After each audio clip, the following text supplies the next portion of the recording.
I always thought my roommate was strange and careless. Turns out he was getting revenge for something I did 10 years ago. I was chilling on the couch when my college roommate asked, "Hey man, do you need me to throw out the trash?" That's when I knew finding a roommate on Craigslist wasn't such a bad idea after all. Until the very next day, when I found my laptop in the kitchen sink, soaking in dirty dishwater. "Oh man," Josh said when I confronted him, not even looking up from his game. "Must have knocked it in while washing dishes. My bad." "Dude, that's a $2,000 laptop," I said, trying to keep my voice steady. "You need to replace this." He finally paused his game, looked at me with dead eyes. "Prove it was me. You just admitted it." "Did I? Maybe you left it there." He unpaused his game. "Stop being so careless." The smell started a week later, this sweet rotting stench that only existed in my room. I tore the place apart looking for the source while Josh watched from my doorway. "Maybe you should clean more," he suggested, even though I could see his room behind him, pristine as always. 2 days later, I woke up coughing from the smell of a rotting corpse and practically tore my room apart. After 2 hours, something told me to check the outlet covers, and when I unscrewed them, my heart dropped. Inside were chunks of rotting mice tumbled onto my carpet, carefully stuffed behind each plate with their tails wrapped around the wires. I called the resident assistant immediately, and I could practically hear her rolling her eyes over the phone. "Josh already told me you've been having episodes. He even sent photos of you taking apart your room at 3 a.m. I hadn't been awake at 3 a.m. When I tried showing her the mice, she just sighed. "You can file an official complaint with management if you want. But processing time is 2 to 3 months. There's no other dorms available." I didn't know if I could survive 2 weeks. That night I vomited blood after dinner. Just a little, but enough to terrify me. I tried to tell my best friend Francisco, but he wasn't answering my calls. The last text he sent me was telling me about how he'd run into Josh at Starbucks. When I finally cornered him at college the next day, he couldn't look me in the eye. "Josh told me about your anger issues, man. I think you need help." "What anger issues, and what did he tell you?" Francisco backed away. "He showed me the texts, okay? The threats you sent him. I don't want drama." I'd never sent Josh as much as an angry emoji. When I confronted Josh that night, he was making dinner, humming. "Why did you lie to Francisco?" "I don't know what you're talking about." He didn't even turn around. "Maybe you should check your sent messages. Sometimes people forget what they write when they're upset." The gaslighting was so smooth, I actually checked my phone. Then came the morning I couldn't get out of bed. I'd been losing weight for weeks, but that day I found out I'd lost 15 pounds. You see, food had become Russian roulette. I was fine when I ate out, but violently ill every time I touched anything from our kitchen.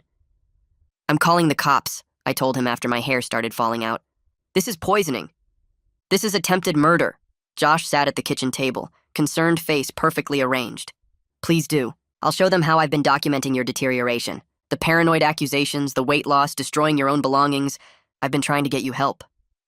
He pulled out his phone, showed me photos. Pictures of me looking skeletal, timestamps showing my erratic behavior, concerned messages to my family. "I even reached out to your mom. She's worried too." I moved to the couch, then my car when the smell got unbearable. The confrontations became screaming matches where he stayed eerily calm, documenting my breakdowns while I begged him to stop whatever he was doing. "You're sick," he'd say, stroking my hand like he cared, "but not from anything I'm doing. You need help." By the time I stumbled back into the apartment that final night, I'd lost 35 pounds and looked like death walking. Josh was on voice chat, headset glowing green in the dark. "Yeah, teaching someone a lesson," he laughed to whoever was listening. "Some people never learn." My legs gave out right there in his doorway. He spun around in his chair, pulled off his headset, and smiled. "Ready to know why?" he asked. "I know why," I gasped. "You're demented." He chuckled and pulled something up on his monitor. The screenshot was ancient, 8 years old according to the timestamp. And then it all came flooding back. When I was about 15, there was a guy who lost it after I killed him in Rust with a knife during a loot run. And he screamed into his mic, threatened me, and swore he would find me somehow and make my life hell and take away everything I loved. And we had laughed about it for days afterward, joking about how crazy people got over games. "I was 13, Josh said quietly. "My parents were getting divorced. That stupid game was the only place that felt safe, until you found it." What I did next made up for everything Josh had ever done to me. I stumbled down the apartment stairs and made it to my car in the parking lot, hands shaking so bad I could barely get the key in the door. My whole body felt like it was buzzing with this weird mix of rage and fear, and something else I couldn't name. Josh's face kept flashing in my mind, that smile when he showed me the screenshot. The way he said his parents were getting divorced like that made poisoning me okay. I wanted to go back up there and do something I'd regret, something that would prove every lie he'd told about my anger issues. But I forced myself to breathe and think instead of just reacting. If I lost control now, if I went back in there and did what my body was screaming at me to do, I'd be playing right into his hands. He had documentation, photos, witnesses who believed his version. I had nothing but the truth, and that wasn't enough yet. I needed to be smarter than him, colder than him, more patient than him. So I sat there in the driver's seat with my hands gripping the steering wheel until they stopped shaking, and I made myself think about next steps instead of revenge. The voice chat confession kept playing in my head on repeat. Yeah, teaching someone a lesson, he'd laugh to whoever was listening. Some people never learn. That was my proof, my smoking gun, if I could figure out how to use it. I pulled out my phone and found this YouTube video about breathing exercises for panic attacks. It felt stupid at first, breathing in for 4 counts and out for 6, but after about 20 minutes, my heart rate finally slowed down enough that I could think clearly. The adrenaline was still there, but it wasn't controlling me anymore. I had a plan forming, or at least the start of one. Document everything. Build a case. Get help from people who would actually believe me. Stop trying to convince Josh to admit what he'd done and start proving it to everyone else. I checked the time on my phone, just past midnight, and realized I needed supplies before I could do anything else. The 24-hour pharmacy was 15 minutes away and practically empty when I got there. I grabbed a shopping basket and went straight for the office supplies section. Composition notebook, the kind with the sewn binding that you can't tear pages out of without it being obvious. A box of gallon-size evidence bags, the kind with the zip seals and the white write-on strips. A small fireproof safe with a combination lock. And a cheap voice recorder, the kind lawyers use for dictation. My hands were steady now that I had concrete tasks to focus on. The cashier looked half asleep and didn't even glance at what I was buying, just scanned everything and took my card. I drove back to the campus parking lot and found a spot under a bright streetlight where I could see anyone approaching. Then I opened the notebook and started writing. Everything that had happened, starting from when I found my laptop in the sink. The dates were fuzzy at first, but I checked my text messages and photos to nail down the timeline. The laptop on September 15th, the smell starting around September 22nd, finding the mice on September 24th, the first time I threw up blood on September 25th, Francisco avoiding me starting September 27th. Every detail I could remember about Josh's gaslighting, his fake concern, his perfect documentation. I wrote down what he'd said tonight word for word about being 13 and his parents divorcing and that stupid game being his safe place. I wrote down the voice chat confession, the exact words I'd heard. Teaching someone a lesson. Some people never learn. I filled 12 pages with tiny handwriting, my hand cramping by the end, but I got it all down with timestamps and as much detail as I could pull from my exhausted brain.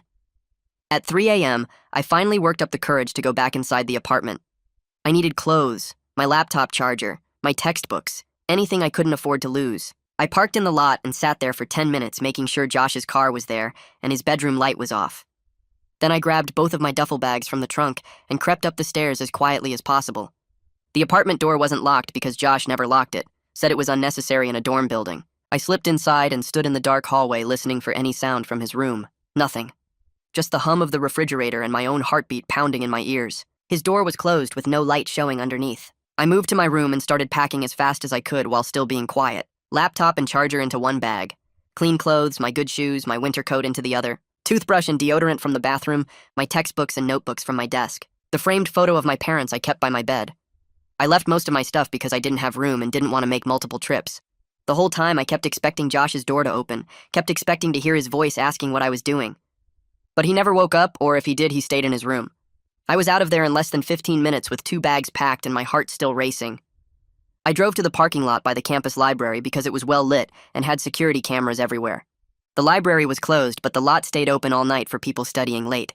I reclined my driver's seat as far as it would go and pulled my coat over me like a blanket. It was cold and uncomfortable, and I couldn't stretch out my legs, but at least I felt safe. At least Josh didn't have a key to my car. I closed my eyes and tried to sleep, but every time I started to drift off, I'd jerk awake from nightmares. Rotting mice tumbling out of the outlet covers, Josh standing over me with that dead-eyed stare, the smell of decay that had filled my room for weeks. I'd wake up gasping and have to remind myself I was in my car, I was safe, he couldn't get to me here. It happened probably 6 or 7 times before I finally fell into a deeper sleep around 5 a.m. When my alarm went off at 8 a.m., I felt like I'd been hit by a truck, every muscle sore from sleeping curled up in the driver's seat. Monday morning, I drove straight to Campus Health without even stopping to shower or change clothes. I knew I looked rough, probably smelled rough too, but that was actually good. I wanted them to see exactly how bad things had gotten. The intake nurse at the front desk took one look at me, and her eyes went wide. She didn't make me fill out forms or wait in the lobby like usual. She just said, "Let me get a doctor," and disappeared into the back. 2 minutes later, I was in an exam room with a doctor introducing herself. Dr. Ananya Barrera, her name tag said. She was maybe 40 with kind eyes and graying hair pulled back in a bun. She sat down on the rolling stool and said, "Tell me what's going on," and then she just listened. I told her everything. starting from the beginning, and she didn't interrupt once. She just took notes and nodded in the right places and looked genuinely concerned. When I got to the part about vomiting blood and losing 35 pounds, she stopped writing and looked at me hard. "We need to run some tests right away," she said. "Blood work, urinalysis, the full panel, and if you can safely get samples of any food or drinks from your apartment, we need to test those too." I almost cried right there from the relief of being taken seriously. Dr. Barrera did a physical exam and wrote down everything she found.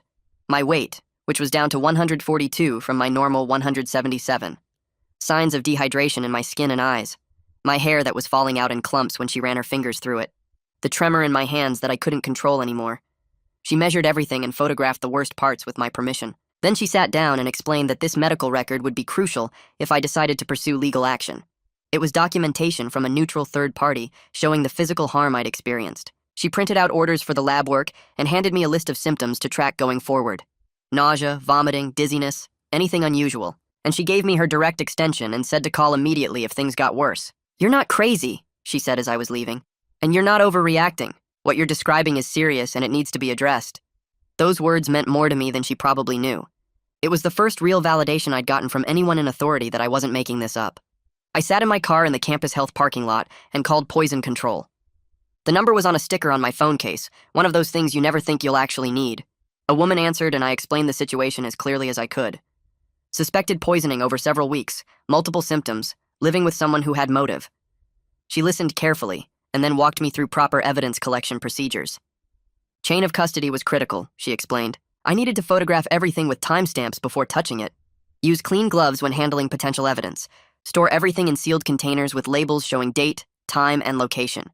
Document who had access to the items and when. And most importantly, avoid the apartment kitchen entirely from now on. Don't eat anything that could have been tampered with. She emphasized that last part multiple times. Your safety is the priority, she said. Evidence is important, but not worth risking your health further. I thanked her and hung up, then sat there for a few minutes just breathing. I had a plan now. I had people who believed me. I had documentation starting to build. Josh might have spent weeks setting up his revenge, but I was going to take him down with patience and paperwork. The campus police substation is in the basement of the student center, and I find it after asking directions twice because the signs are terrible. Officer Hopkins is at the front desk, a guy maybe in his 30s with tired eyes who looks like he's heard every excuse in the book. I lay out my documentation notebook and start from the beginning with the laptop in the sink, then the mice in the outlets, then the food contamination and weight loss. He's nodding but not really engaged until I pull out my phone and show him the photos of the rotting mice on my carpet, with their tails wrapped around the wires. His whole posture changes and he leans forward, asking if I still have the physical evidence. I explain housing made me throw it out, but I documented everything with photos and timestamps. Hopkins takes my phone and scrolls through the pictures slowly, zooming in on the mice, then looks at my medical records from campus health showing the weight loss and blood work. He asks about my roommate's behavior, and I tell him about Josh's calm reactions, the gaslighting, the fake concerned roommate act. Hopkins starts taking notes and asks if I have any proof Josh was the one who put the mice there. I admit I don't have direct proof, but explain the timeline and how Josh was the only other person with access to my room. Hopkins nods and says circumstantial evidence can still build a case, especially combined with everything else. He explains this could involve criminal charges for harassment, property destruction, animal cruelty, and potentially poisoning if the lab results support it. The animal cruelty charge is the strongest because I have clear evidence of dead animals being used to torment me, and that's a misdemeanor in this state. The poisoning is harder to prove because I'd need to show Josh deliberately contaminated my food with intent to harm, not just that I got sick. Hopkins makes copies of everything I brought, including my documentation notebook, medical records, and all the photos. He opens an official case file and gives me a report number I can reference, writing it on a business card along with his direct extension. He tells me to document any further contact with Josh, save all text messages, and call immediately if I feel unsafe. The whole process takes almost 2 hours, and by the end I feel drained but also validated that someone in authority is finally taking this seriously. I spend the rest of Monday on my laptop in a coffee shop, pulling up Amazon and searching for security equipment. Motion-activated cameras disguised as phone chargers cost $60 each, and I buy 2, plus tamper-evident seals for food containers and a mini fridge with a combination lock. The total comes to almost $300, which hurts my budget badly, but I can't put a price on safety anymore. I select same-day delivery and pay extra to have everything arrive by 8 p.m. While I wait, I grab food from a place I trust and force myself to eat even though my stomach is still messed up from weeks of contamination. The cameras arrive right on schedule, and I sit in my car reading the instructions, figuring out how to set them up and link them to my phone. They're pretty simple. Just plug them in and download the app, then they start recording whenever they detect motion. I wait in the parking lot until past midnight, watching Josh's window until his light finally goes out around 1 a.m. His gaming schedule is predictable, always staying up late then crashing hard, which gives me my window. At 2 a.m., I use my key as quietly as possible and slip into the dark apartment. My heart is hammering, so hard I can hear it in my ears as I creep toward the kitchen in the darkness. I plug the first camera into an outlet behind the microwave, where it looks like a normal phone charger, angling it to capture the whole kitchen and fridge area. Then I move to my bedroom door and set up the second camera in the hallway outlet, positioning it to show anyone entering or leaving my room. I work entirely by the light of my phone flashlight, keeping it dim and checking Josh's closed door every 30 seconds. The whole setup takes maybe 15 minutes, but it feels like hours, and I'm sweating through my shirt by the time I finish. I grab my mini fridge from my room and carry it out as quietly as possible, then lock the apartment behind me and practically run to my car. Back in the parking lot, I check the camera app and both feeds are working perfectly, showing clear footage of the empty kitchen and hallway. Tuesday morning, I'm sitting in Regina Ward's office at 9 a.m. sharp with my documentation notebook, medical records, police report number, and photos all organized in a folder. Regina is maybe 50 with kind eyes and gray hair pulled back, and she actually looks at me like I'm a person instead of an annoying problem. She reads through everything carefully, taking her time with each document and asking clarifying questions about the timeline. When she gets to the photos of the mice, her face gets hard and angry, and she asks why housing didn't escalate this immediately. I explain the resident assistant dismissed me and said Josh had already told her I was having episodes. Regina makes a note and says that's going to be addressed separately because it's a serious failure of duty. She explains the formal investigation process usually takes weeks, but she has authority to issue an emergency room separation if there's imminent risk to health or safety. I show her the progression photos of my weight loss, going from my normal size down to looking skeletal, and her expression gets even harder. She asks if I feel safe returning to the apartment, and I'm honest that I don't. That I've been sleeping in my car because I'm scared of what Josh might do next. Regina picks up her phone and starts making calls while I sit there trying not to hope too much. She talks to someone in housing assignments, then someone else in student conduct, her voice firm and professional. After about 40 minutes, she hangs up and tells me she's arranged for me to move into a temporary single room in Patterson Hall, effective immediately. The relief hits me so hard, I have to put my head between my knees to keep from passing out. Regina comes around her desk and puts a hand on my shoulder, telling me to breathe slowly and that I'm going to be okay now. She explains an RA will meet me at Patterson in an hour to give me keys and help me move my things. The room is mine for the rest of the semester minimum, and housing will cover any cost difference from my original arrangement. I meet the RA outside Patterson Hall at 11, a quiet guy named Marcus who doesn't ask invasive questions or make me explain anything. He just hands me keys, helps me carry my stuff up to the third floor, and shows me how everything works in the room. It's small with old furniture and a weird stain on the carpet, but it has a bed and a desk and a door that locks, and Josh doesn't have a key. That makes it feel like a palace compared to sleeping in my car. Marcus leaves and I spend an hour just sitting on the bed, processing that I actually have a safe space now. I set up my mini fridge in the corner and put all my food inside with the combination lock secured. Then I test the door lock about 15 times to make sure it's really working. That night, I sleep in an actual bed for the first time in a week, and even though I wake up multiple times to check the lock, it's the best rest I've gotten since this nightmare started. My body is so exhausted it overrides the anxiety just enough to let me crash hard for a few hours at a time. I dream about rotting mice and Josh's dead eyes, but at least I'm dreaming in a bed instead of curled up in my car. Wednesday morning, I wait until I know Josh has chemistry lab, then drive back to the old apartment to check the hidden cameras and grab anything else I need. The camera app shows 2 days of footage and I download it all to my laptop before reviewing. The first clip makes my blood run cold because it shows Josh entering my room Monday night, just standing in the doorway for almost 5 minutes looking around like he's planning something. He doesn't touch anything, just stares with this calculating expression that makes my skin crawl. The second clip is from Tuesday morning, Josh in my room again, this time opening my closet and checking my desk drawers like he's searching for something. I watch him pick up a photo of my family, stare at it for a long moment, then put it back exactly where it was. The kitchen footage shows him opening the fridge and cabinets multiple times, that same calculating look on his face. I save all the footage to my laptop in a backup drive, then reset the cameras to keep recording. I grab my mini fridge and a few more clothes, then get out of there before Josh's lab ends. Back at Patterson, I forward all the camera footage to Officer Hopkins with timestamps and descriptions. He responds within an hour saying this is excellent evidence of continued harassment and unauthorized entry, and it strengthens the case significantly. I spend another hour going through the rest of the kitchen footage frame by frame, watching Josh open the fridge and pull out items, examining them with this weird focus before putting them back. He checks the cabinets too, moving things around like he's looking for something specific, or maybe checking if I've touched anything.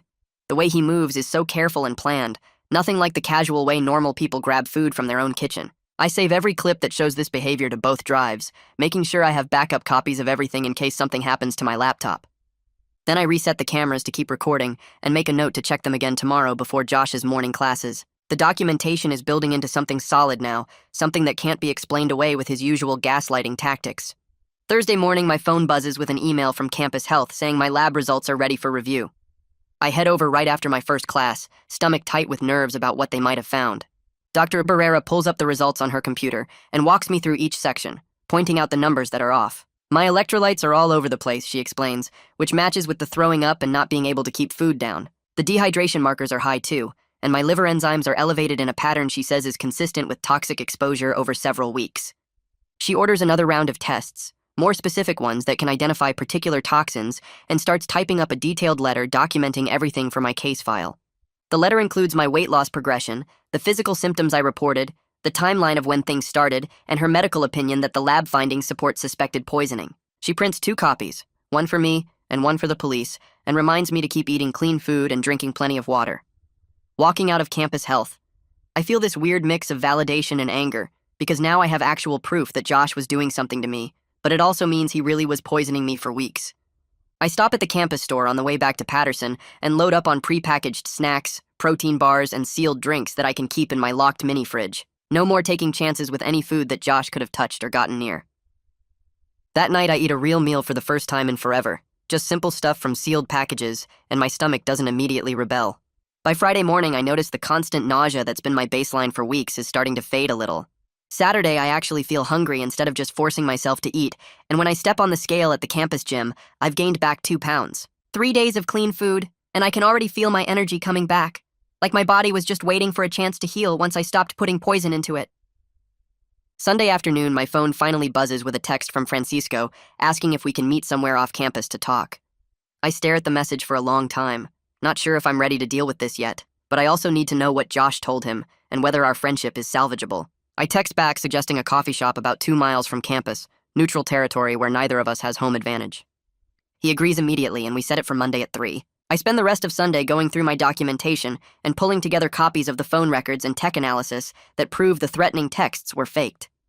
Part of me wants to trust that Francisco will believe me now, but another part remembers how easily he believed Josh's lies before. Monday, I get to the coffee shop 15 minutes early and grab a corner table where I can see the door. Francisco shows up right on time looking uncomfortable, his hands shoved in his pockets and his eyes darting around like he's not sure he should be here. He sits down across from me and orders a coffee but doesn't say anything at first, just stares at his cup and fidgets with the sleeve. I don't push him, just wait and sip my own drink, because I learned from dealing with Josh that sometimes staying calm and quiet is more powerful than filling the silence. After about 5 minutes, Francisco finally looks up and starts talking, his voice quiet and guilty.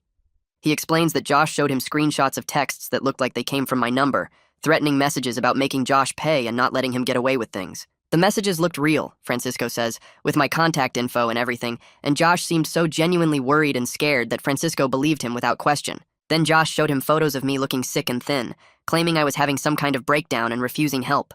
I pull out my phone and open the records, sliding it across the table so Francisco can see the tech analysis. The report clearly shows those threatening texts were never sent from my actual number. They were spoofed using an app that lets you fake sender information.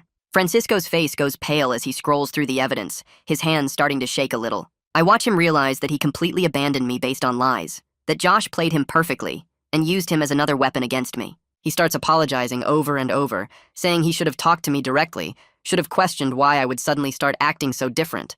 I cut him off before he can spiral too much and explain that I need time before I can fully trust him again, that what happened really hurt, and I can't just pretend it didn't. But I also tell him I appreciate that he's willing to hear the truth now and that I understand how convincing Josh can be when he wants to manipulate someone. We spend the next hour comparing notes, Francisco telling me exactly what Josh said and showed him while I fill in the reality of what was actually happening. By the end, Francisco offers to write a formal statement about the manipulation tactics and fake evidence, something I can use to show the pattern of Josh's behavior. I accept the offer and we exchange a careful goodbye, not quite back to normal, but at least moving in the right direction. Thursday morning, I meet with Officer Hopkins again at the campus police station, bringing my laptop with all the camera footage queued up and ready to show. I also have the updated medical records from Dr. Barrera, including the lab results and her detailed letter, plus Francisco's written statement about how Josh fabricated evidence and manipulated him. Hopkins goes through everything methodically, taking notes and asking specific questions about timestamps and chain of custody. He tells me the case is definitely building and the pattern of harassment is clear, but criminal charges for poisoning are harder to prove beyond reasonable doubt because I need direct evidence that Josh intentionally contaminated my food. The circumstantial evidence is strong, Hopkins explains, but a prosecutor needs to prove intent and method, not just that I got sick while living with Josh. I feel disappointed but not surprised, because I knew proving poisoning would be tough without catching him in the act. Then I ask about the animal cruelty charges for the mice, and Hopkins' expression shifts to something more satisfied. Those charges are much more straightforward, he says, because I have photos of the dead mice stuffed in my electrical outlets and physical evidence that was documented. He's already coordinated with animal control, and they're treating it as a serious violation that could result in misdemeanor charges against Josh. Hopkins explains that animal cruelty laws cover killing or torturing animals, and deliberately stuffing dead mice in someone's living space definitely qualifies. That afternoon, I'm back in my room studying when my phone starts blowing up with texts from Josh. The first few messages are fake concern, asking if I'm okay and saying he's worried about me living alone. Then they shift to subtle threats about how I'm making things worse for myself by talking to police and spreading lies about him. One text says, I should think carefully about my future and whether I really want to go down this path. Another suggests that people who make false accusations often end up regretting it when the truth comes out. I screenshot every single message without responding, my hands steady now because I know exactly what to do with this evidence. I forward the entire conversation to Officer Hopkins with a note about the continued harassment, despite the no-contact order that Housing put in place. Then I send the same screenshots to Regina Ward, so Housing has documentation of Josh violating their directive. Within an hour, Hopkins texts back saying this is excellent evidence of harassment and shows Josh's threatening behavior and that he's adding it to the case file immediately.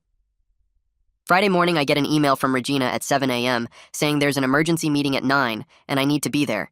So I show up to her office 15 minutes early with my documentation folder. Josh arrives exactly on time, looking like he just stepped out of a catalog, hair perfect, and this concerned expression already arranged on his face. The housing conduct officer is a guy named Timothy, who's maybe 30 with glasses and a no-nonsense vibe, and he starts by explaining this is an emergency review based on new evidence of policy violations. Josh immediately jumps in with his worried roommate act, talking about how concerned he's been about my mental health and erratic behavior. I stay completely silent and let Timothy work through his notes, watching Josh perform this whole caring friend routine that would be convincing if I didn't know better. Timothy goes through each allegation methodically: the laptop destruction, the unauthorized room entry, the mice in the outlets, the pattern of harassment documented in texts. When Timothy mentions the camera footage showing Josh entering my room multiple times without permission, I see Josh's jaw muscles tighten, even though he keeps that concerned smile plastered on. His hands clench on the armrests for just a second before he controls it, and I realize his mask is starting to crack under the weight of actual evidence he can't explain away. Timothy pulls up the footage on his laptop, and we all watch Josh standing in my doorway, then opening my mini fridge, then checking my closet, and Josh's face goes from concerned to carefully blank. Regina is taking notes, and her expression has gone from professional neutral to coldly angry as she watches Josh violate my space on camera. Timothy explains that based on the documentation provided, including medical records, police reports, witness statements, and video evidence, Housing is implementing an immediate no-contact order effective right now. He says the formal investigation will take 2 to 3 weeks, but the emergency separation is happening today because there's clear evidence of ongoing harassment and safety concerns. Josh's face finally shows real anger, not the fake concerned roommate, but actual rage that he's losing control of the situation. His voice stays level, but I can hear the edge in it when he argues that I'm the one who needs intervention, that he's been documenting my episodes for weeks. He pulls out his phone with this triumphant look and starts showing Timothy his carefully curated evidence, the photos of me looking sick, the timestamps of supposed erratic behavior, screenshots of messages to my family. Timothy looks at it for maybe 30 seconds, then sets the phone down and points out that none of Josh's documentation explains the dead mice stuffed in electrical outlets, the camera footage of unauthorized entry, or the medical records showing toxic exposure. Regina adds that Josh's documentation actually supports the harassment case because it shows he was monitoring and photographing me without consent, which is another policy violation.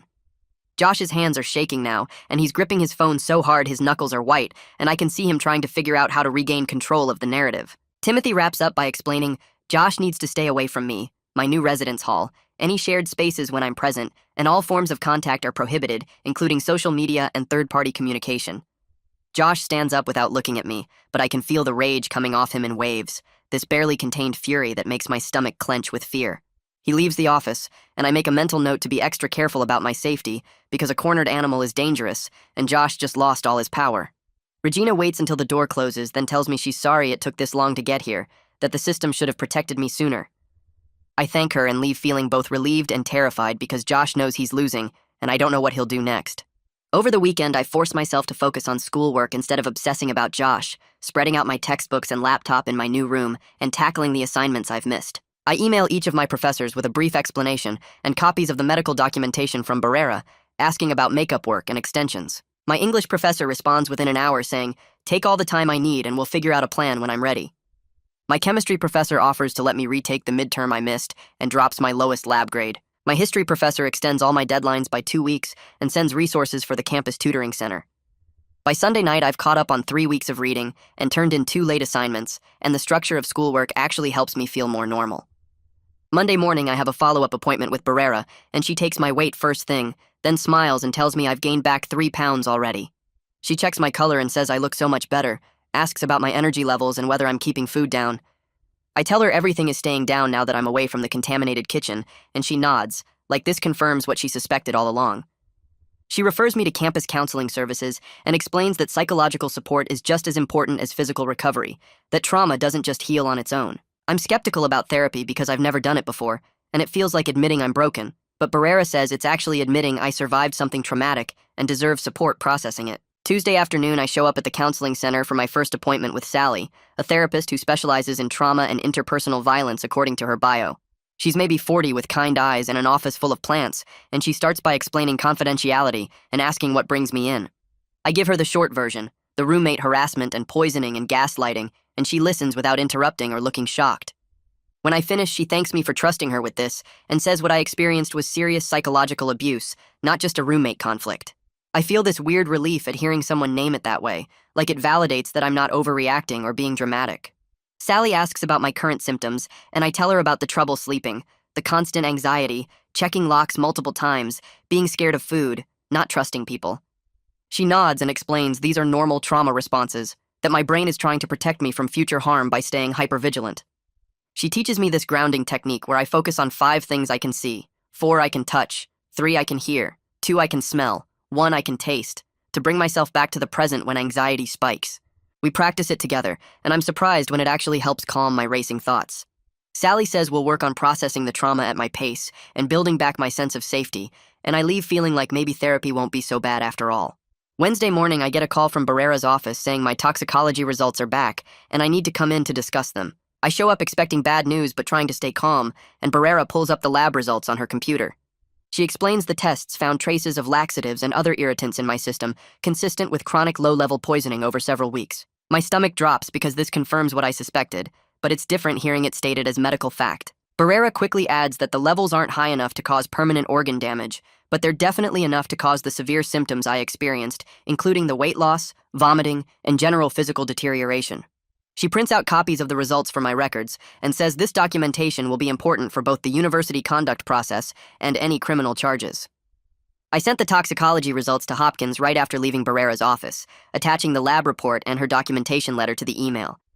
He called me back within an hour saying this made the case much stronger because it proved actual poisoning happened, not just my suspicions or paranoia. The problem was proving Josh did it instead of accidental exposure from somewhere else, since the toxicology couldn't show where the substances came from. Hopkins explained he was working with the prosecutor's office to figure out what criminal charges they could actually make stick with the evidence we had. He sounded more confident than before, but kept warning me that criminal cases needed proof beyond reasonable doubt, which was a really high bar to meet. I thanked him and said I understood, then asked about the timeline for any charges. He told me these things moved slowly through the system, and I shouldn't expect quick results, but he'd keep me updated on any progress. Thursday morning, I woke up to an email from Regina with the subject line, "Formal conduct hearing scheduled." My stomach dropped even though I'd been expecting this, knowing I'd have to face Josh again and relive everything in front of strangers. The email explained the hearing was set for the following Tuesday afternoon, and I needed to prepare my testimony and all supporting evidence. Regina attached a document outlining the procedures, explaining how the hearing would work and what I could expect. She made it clear I could bring one support person, but not a lawyer since this was an administrative university process, not a criminal trial. I read through the procedures 3 times, taking notes on what I needed to organize and how to present my case effectively. The weekend became all about preparation, turning my scattered evidence into a clear story the board could follow. I spread everything out on my floor and started building a timeline on poster board, marking each incident with dates and corresponding documentation. Francisco came over Saturday afternoon to help, bringing coffee and offering to be my support person at the hearing. We went through every piece of evidence together, organizing it chronologically and making sure nothing important was missing. I practiced walking through the timeline out loud while Francisco listened and asked questions, helping me figure out how to explain things clearly without getting emotional. The preparation made me feel more in control, instead of just reacting to whatever Josh threw at me next. By Sunday night, I had my testimony mostly memorized and all my evidence organized in labeled folders. Monday morning, I did a final check of everything before the hearing, going through my evidence piece by piece. Photos of the mice with timestamps showing when I found them stuffed in the outlets. Camera footage showing Josh entering my room without permission and spending time in the kitchen near my food. Medical records documenting my weight loss from 165 pounds down to 130. The vomiting blood, hair loss, and overall physical breakdown. The toxicology results showing laxatives and irritants in my system. The police report with case number and Hopkins's documentation. Screenshots of text messages including the ones Josh sent after the no-contact order. Francisco's written statement about how Josh manipulated him with spoofed texts and lies. My detailed notebook documenting every incident, symptom, and interaction with dates and times. I put everything in order following my timeline, making sure I could find any piece of evidence quickly if the board asked questions. Tuesday afternoon, I showed up at the administration building 30 minutes early, too nervous to risk being late. Regina met me in the lobby and walked me to the conference room where the hearing would happen. The room had a long table with 3 chairs on one side for the board members and chairs facing them for me and Josh. Timothy was already there setting up, along with 2 other board members I didn't recognize. Then Josh walked in with his parents and a man in an expensive suit who had to be their lawyer. My chest got tight seeing him look so put together and confident, flanked by his crying mother and serious father. Regina leaned over and quietly told me the lawyer couldn't actually participate in the university process. He was just there for moral support and advice. That helped a little, but I still felt outmatched and alone even with Francisco sitting next to me. Timothy called the hearing to order and explained the process, then asked me to present my evidence first. I stood up on shaky legs and walked to the front, plugging my laptop into their projector. I started with the laptop destruction incident, showing the timeline and explaining how it set the pattern for everything that followed. Then the smell in my room and discovering the rotting mice in the outlets, showing the photos that made one board member actually gasp. I walked them through the food poisoning systematically, showing my weight loss progression in photos and medical records. The camera footage played on the screen showing Josh in my room and kitchen, and I explained how I'd set up the cameras after moving out. I showed the toxicology results and Barrera's letter documenting the medical findings. My voice stayed steady, even when describing the worst parts because I'd practiced this so many times. I finished by showing the text messages and explaining how Josh had isolated me by manipulating everyone around me. The whole presentation took about 40 minutes, and when I sat down, my hands were shaking, but I felt good about how I'd laid everything out. Josh's testimony came next, and I watched him transform into the concerned roommate character he'd perfected. He talked about how worried he'd been watching me spiral into what he thought was mental illness, how he'd tried to help, but I kept pushing him away. His voice had this perfect mix of sadness and frustration that would have been convincing if I didn't know the truth. His parents started crying when he talked about his difficult childhood with their divorce and how he'd learned to be compassionate toward people struggling with their mental health. The lawyer kept trying to interject with legal objections until Timothy firmly told him this wasn't a courtroom and he needed to stay quiet. Josh claimed he had no idea how the mice got in my outlets and suggested maybe I'd put them there myself during one of my episodes. He said the camera footage just showed him checking on me out of concern when I wasn't answering his texts. The board members listened with neutral faces, and I couldn't tell if they were buying his act or seeing through it. Timothy asked Josh to explain why he was in my room without permission and why he'd sent texts after the no-contact order was issued. Josh fumbled a bit, saying he was just worried about my safety and the no-contact order seemed like an overreaction. One of the other board members asked about the laptop incident, and Josh claimed it was an accident, that I'd left it near the sink and he'd knocked it in while doing dishes. His explanations didn't quite make sense when you put them all together, but he delivered them with such confidence. Francisco testified next, explaining how Josh had manipulated him with fake texts and lies about my supposed anger issues. He showed screenshots of messages from Josh that contradicted the whole concerned roommate story, proving Josh had deliberately worked to isolate me. The lawyer started to object, but Timothy shut him down immediately, reminding everyone that all relevant testimony would be heard regardless of legal technicalities. Francisco's voice was steady and apologetic, acknowledging he'd failed me by believing Josh's lies. After all the testimony, the board said they needed to deliberate and asked us to wait outside. Regina led me to her office while Josh and his family went somewhere else. I sat in her guest chair staring at the wall, too anxious to read or look at my phone or do anything productive. 2 hours crawled by with my brain running through everything that had been said, trying to figure out if I'd done enough. Regina tried to make small talk but eventually gave up and let me sit in silence. Finally, her phone rang and she told me the board was ready. We walked back to the conference room where Josh and his family were already seated. Timothy's face looked serious, and I couldn't read whether that was good or bad for me. Timothy cleared his throat and opened the folder in front of him, and my stomach twisted into knots waiting for the words that would determine everything. He read through the findings in this formal voice that made each word feel heavy. And final, explaining that based on the evidence presented, the board found Josh responsible for harassment, unauthorized entry into my room, creating an unsafe living environment, and violating the no-contact order through his texts. Josh sat completely still across the table, his face blank like he was watching something happen to someone else instead of him. Timothy continued reading that Josh was removed from campus housing for a minimum of 1 year, placed on academic probation, and required to complete counseling before the university would even consider any readmission to housing. The relief hit me so hard, I had to grip the edge of my chair to keep from shaking, and I watched Josh's mask finally crack just a little around the edges as the reality sank in. Josh's mom started crying immediately, reaching across to grab his arm while his dad stood up so fast his chair scraped loud against the floor. His dad started arguing that this decision would destroy Josh's future, that it was too harsh for what amounted to roommate conflicts, and his mom kept saying they didn't understand how hard things had been for Josh growing up. The lawyer jumped in, threatening to sue the university for discrimination and improper procedures, his voice getting louder as he listed off legal terms I didn't understand. Timothy just sat there calm and patient, waiting for them to run out of steam before he spoke again. He explained in this steady voice that the decision was based on clear documented evidence, that Josh had full appeal rights through proper channels, and that this meeting was now over. He asked them to leave the conference room, and when the lawyer tried to argue more, Timothy stood up and walked to the door, holding it open until they had no choice but to file out. Josh looked back at me once as he left, his face completely blank again, and I couldn't tell if he was planning something or just empty inside. After they were gone, Regina came over and sat in the chair next to me, speaking quietly so only I could hear. She told me that housing had agreed to cover the cost difference for my single room for the rest of the academic year, and she would help me get a permanent assignment for next semester if I wanted to stay in the same building.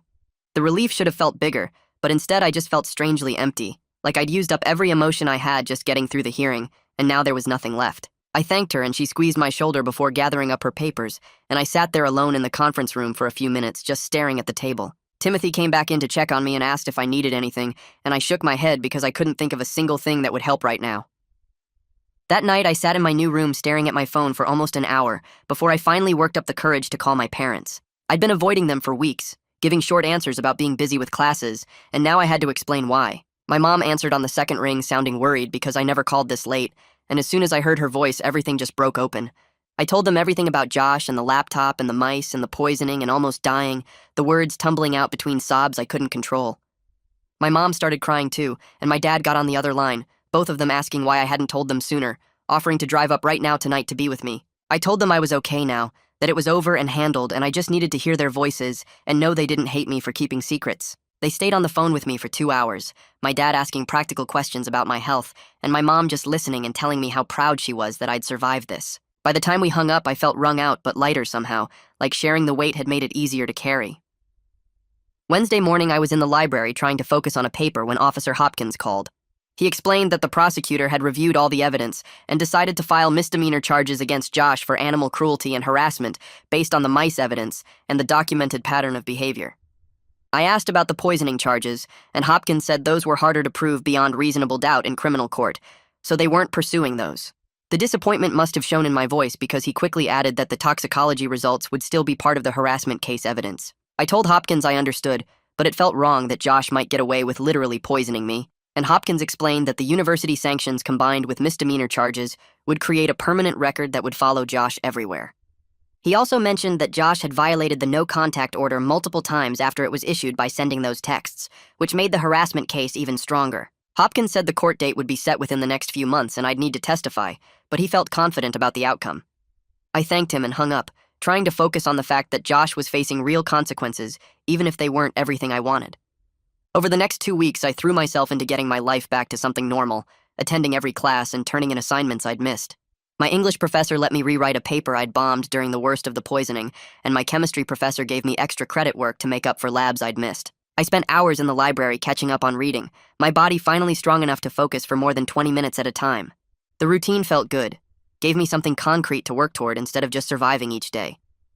By the end of the second week, I'd pulled my grades up from failing to passing in 3 classes, and my professors kept telling me how impressed they were with my work ethic.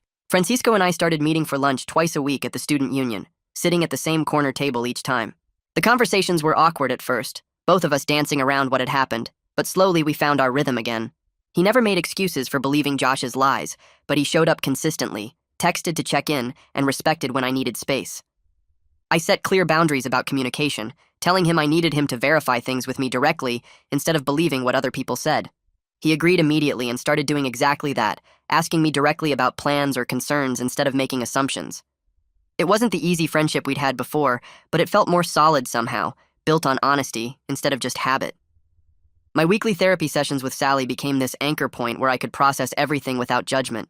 She helped me work through the anger at Josh without letting it take over my whole life, pointing out that staying angry would just give him more power over me. Sally explained that I'd survived something genuinely bad and come out the other side by being smart and careful rather than giving in to revenge fantasies. We worked on strategies for managing the anxiety that still spiked sometimes, and she validated that healing wasn't linear, that some days would be harder than others. She also helped me see that I was stronger than I'd thought, that the way I'd documented everything and built my case showed real strength and intelligence. 3 weeks after the hearing, I was walking across campus when I saw the RA, who'd initially dismissed my concerns about the mice. She stopped when she saw me, looking uncomfortable, and I almost kept walking, but something made me pause. She apologized for not taking me seriously sooner, her voice quiet and sincere, explaining that she'd been trained to look for certain red flags, but Josh had been so convincing. She told me that housing had implemented new mandatory training on recognizing gaslighting and manipulation tactics, so future students in my situation would be believed faster. I didn't know what to say, so I just nodded, and she touched my arm briefly before walking away. The apology didn't fix what had happened, but it felt like some kind of acknowledgement that the system had failed me, and maybe that failure would help someone else down the line. The next few weeks, I kept going to campus health for checkups and watching the scale numbers climb back up in a way that felt almost unreal after losing so much. Barrera ran blood tests every week at first, then every 2 weeks, checking my liver numbers and making sure everything was healing right. By the end of the first month, I'd gained back 15 pounds and could walk across campus without getting tired halfway through. My hair stopped falling out, and the constant sick feeling in my stomach finally went away completely. Barrera showed me the lab results at my last appointment, pointing to the numbers that proved my liver was working normally again, and all the weird chemicals were out of my system. She signed off on my medical clearance and told me I didn't need to come back unless something changed, which felt like graduating from being sick back to being a regular person. Around the same time, Hopkins called while I was walking to class and told me Josh had taken a plea deal on the harassment and animal cruelty charges. I stopped right there on the sidewalk while Hopkins explained that Josh got probation for a year, had to do community service, and couldn't come on campus except for classes with advance notice to campus security.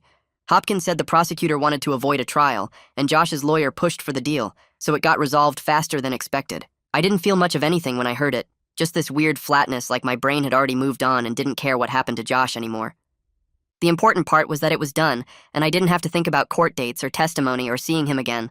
2 months after everything ended, I was sitting in my usual spot in the campus library, the corner table on the 3rd floor where nobody bothered me, studying for my biology final. I had my notes spread out and my laptop open and a coffee getting cold next to my textbook, just completely normal student stuff. Francisco texted asking if I wanted to grab lunch at the student union after I finished studying, and I said yes without even thinking about it, because we'd been doing that twice a week, and it felt natural again. I looked around at the other students studying, and the afternoon sun coming through the windows, and realized I felt safe for the first time since moving in with Josh. My single room in the new dorm felt like home now, with my posters up and my stuff organized how I wanted it. My grades were good. I'd made it through the semester, and the constant watching over my shoulder had faded to just normal caution. The whole nightmare taught me I was tougher than I thought, and that keeping records and being patient worked better than revenge ever could have. Life wasn't perfect, but it was mine again, and sitting there in the library with my coffee and my textbooks and plans to meet Francisco for lunch, that felt like enough. Well, that was a lot. From fake funerals to actual poisoning to a college hearing, this story had everything. Look, if you stuck around for this whole journey, I appreciate you. Hit subscribe if you want more stories that start dark, but end with at least some hope.